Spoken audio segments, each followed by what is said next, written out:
yung kabahan itong recto. Yan dito. Yan, tuloy-tuloy yung pagbomba, pag-washing nitong kalsada nitong recto. Yan. Dito kabiyay, nandito pa yung mga naiwan ng mga basura. So ito yung mga kagabi ng mga basura dito. At ito ay yan,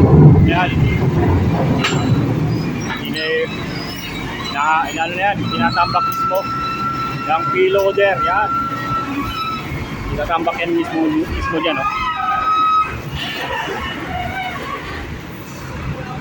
Hanggang doon, so simot na simot nakaraan kasi napakadaming basura talaga, tambak yung basura dito na napakadami sa ngayon, oh. So aakutin yan dito. Yan. Tapos sinasabayan din ng flashing. Tapos yan ikakarga dyan sa malaking truck.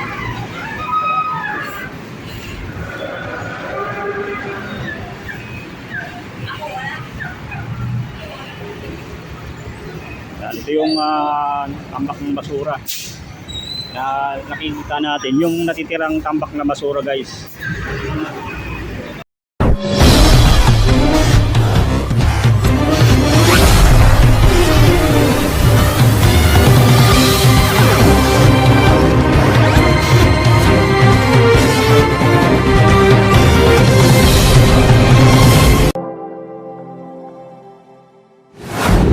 Magandang araw kabiyahin. Nandito tayo ngayon sa May Divisoria, Manila, June 28, 2025. Update lang tayo dito sa ginaganap na paglilinis nitong kahabaan ng Recto Avenue kabiyahin. Pasadaan natin ito saglit. Ngayon guys, yun, tuloy-tuloy yung ngayon, pag-washing. Yan, kalsada dito sa may kahabaan ng Recto. Yan, nandito tayo ngayon sa may Recto Avenue, guys.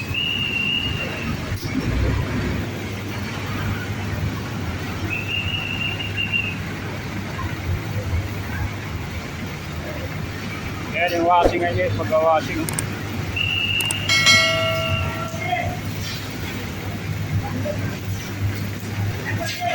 Malay! Ito lang guys. Yan guys, yung washing.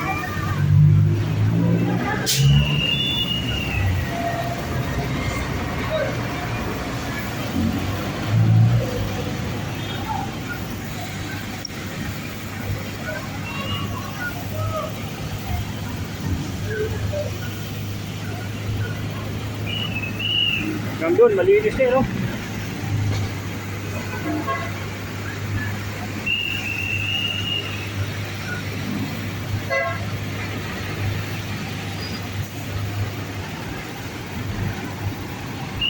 Sakay!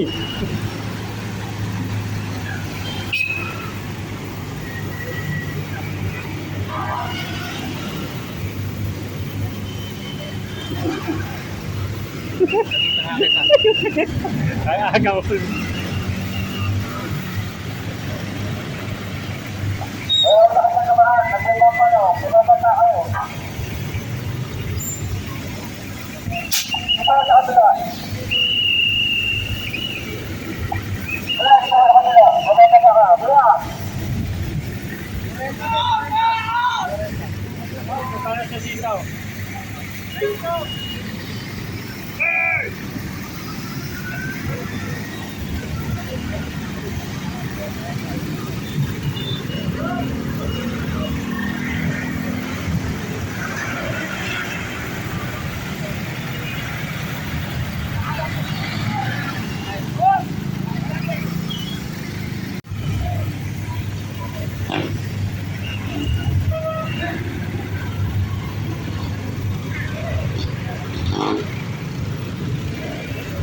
Linis na linis ngayon yung kabahan itong Recto. Yan dito. Yan, tuloy-tuloy yung pagbomba, pag-washing nitong kalsada nitong Recto. Yan. Kita nyo naman, talagang tanggal yung mga putik-putik. Grabe yung putik ko. Washing to the max. Doon sa banda doon, may mga pang-secondary na maglilinis dyan. Yan sa kabila. So ito yung mga dinadaan ngayon ng pag-washing. Hanggang dulo yan, sa may dulo mismo. Ito yung sasabayan natin dito guys, yung pagwawashing. Dito sa may kahabaan ng Recto. Dito sa may Divisoria. Ito yung ano, yun. Dapat ito yung Carmen Planas guys. Oh, yung Carmen Planas. Ito yung ginagawang flashing. Flashing tawag nila dito guys eh. Yan. Pagtatanggal ng mga putik, bara-bara. Dito sa may Divisoria. Yan.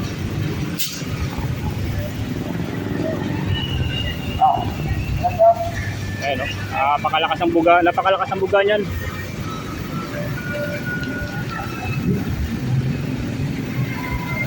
Ikot tayo dito guys. Oh. Tayo sa may kabila. Yun o, tambak dito yung basura o. Ito yung akutin mamaya yan. Akutin ng mga clearing ng Metro Manila yan. Dito yun. Dito sa tapat ito, dito sa may bandang gitna. Sila naglilinis guys o. Nagpa-flashing. Ito yung mga putik pa o. Yan. Ito yung mga tambak ng basura pa na nandito lang ngayon o. Yan.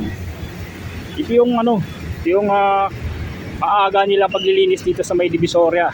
Yan, pagka linis sa mga tambak ng basura. Ito naman yung naghahakot. Yan, mga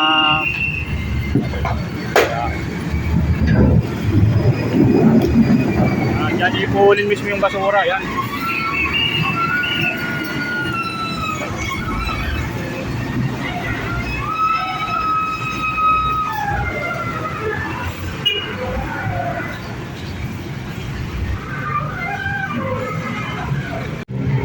Dito kabiyay, nandito pa yung mga naiwan ng mga basura. So ito yung mga kagabi ng mga basura dito. At ito ay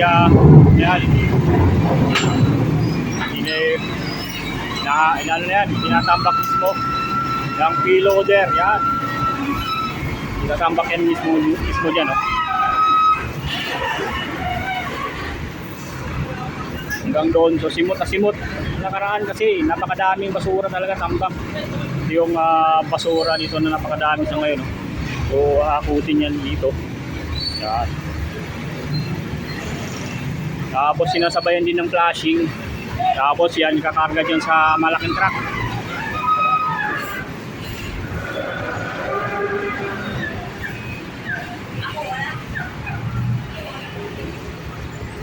Yan, ito yung tambak ng basura na nakikita natin, yung natitirang tambak na basura guys.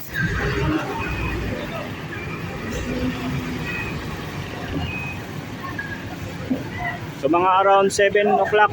So kanina pang 6 PM guys, nandito nagki-clearing, naglilinis na kaba ng Recto. Sa kabilang side yan, nandun din yung mga tambak ng basura na hakutin nitong mga clearing team ng Manila. Dito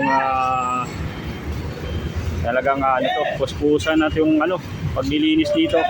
Bago umupo si Yormi ngayong araw guys sa 28. Yon, 27 ngayon guys, 27. Yan. Araw ng Sabado tayo dito pumunta. Ito yung ating naabutan sa ngayon na mga paglilinis ng mismong kabaan ng Recto. Yan. Nakita natin kanina na talaga namang after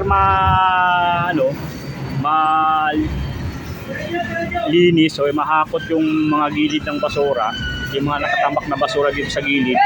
Dito ay kanila namang pina-flashing. Yan. Pina-flashing, yan o. At yan, hinahakot na mismo ng clearing team.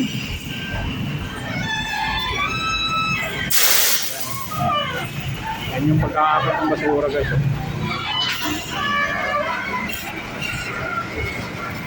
Yung hakot ng basura ngayon.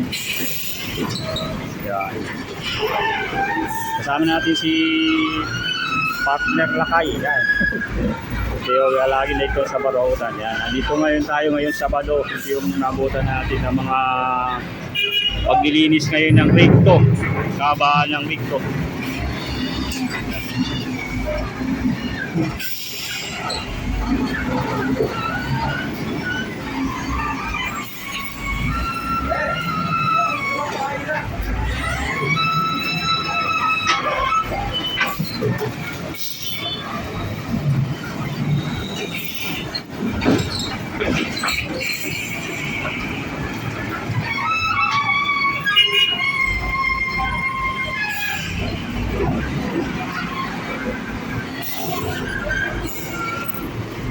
naglilinis ngayon guys ng mga dapat ng basura. Oh.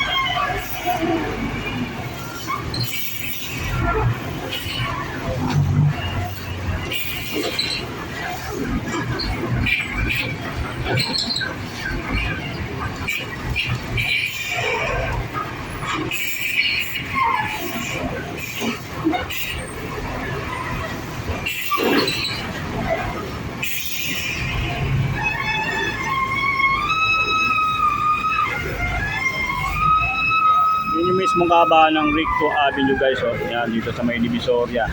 Yung ano natin. Oh, may ipis pa oh. Yung jacket ko nagkaroon ng ipis oh. Ayan. Yan oh, yun. Nakaipis yung ulo ko. Thank you. Ayan. Wala ng ipis ah.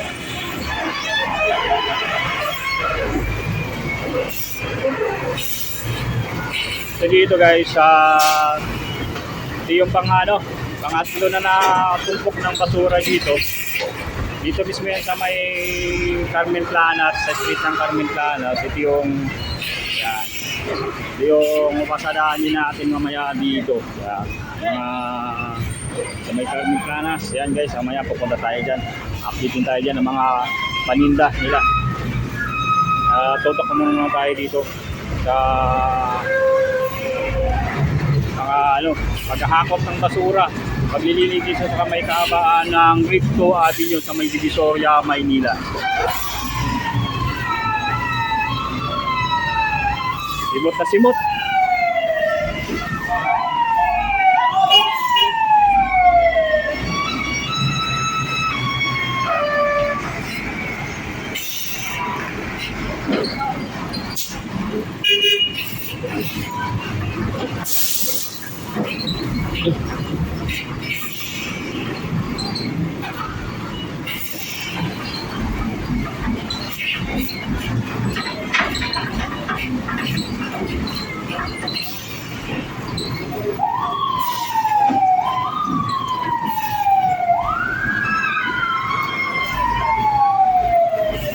Yan, hanggang malinis to guys.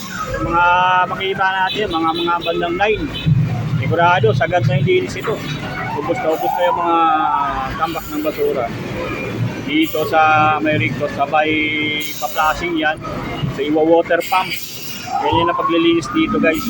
Para tanggal talaga yung mga putik-putik. Yan. Ito sa dump truck yan nilalagay. Yan, nilalagay yung basura na yan. So yung umaga guys, ayun, mag-ako dito ng basura. Makita natin sa gilid, napakadamin dito mga vendors pa rin. Pwesto ng mga vendors guys. Dito sa may Divisoria. Ayan.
Yan, ito yung kabahan mismo ng Divisoria guys sa may recto. So, yun, maagang-maaga pa, naglilinis na dito ng tambak ng basura. Yan, dito sa gilid, napakarami pa rin vendors dito. So, ating makikita. At yan, pagka nalinis na po yan guys, yung gilid nito, yung mga tambak ng mga basura, ay magpa-flashing na naman yan. Tawag na dito yung magbubomba ng tubig. Yung sa kabila naman, hindi pa nalilinis yan. Sigurado yan, nililinisin niya. Kasi may mga tambak din ng basura dito sa gilid. Oh. Puntahan natin, pasadahan natin yung sa gilid guys. Oh. Yan. Yung pupuntahan natin dito. Yan. Pakita ko lang sa inyo guys yung mga tambak ng basura sa gilid.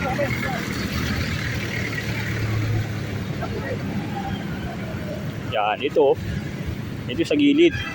Yun yung mga tambak pa ng basura ngayon. Dito sa ngayon. Yung mga tambak pa ng basura na ating makikita. Dito sa bandang side na to, dito mismo nagkakaroon ng clearing o paglilinis dito sa kabahan ng Rigto sa Maya Divisoria, Manila.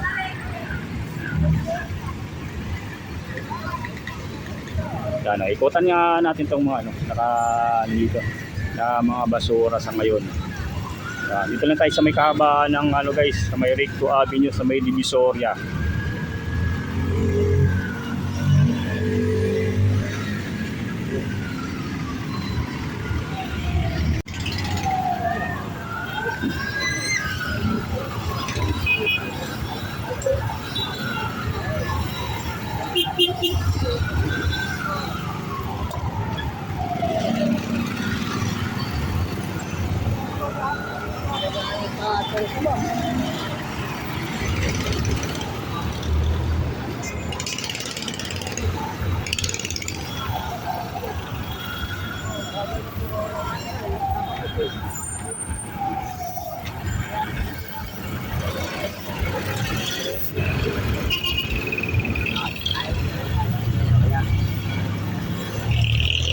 Hanggang dito na lang muna kabiyayang ating update ngayon sa cleaning operation dito sa may kahabahan ng Rigto Avenue sa Divisoria, Manila.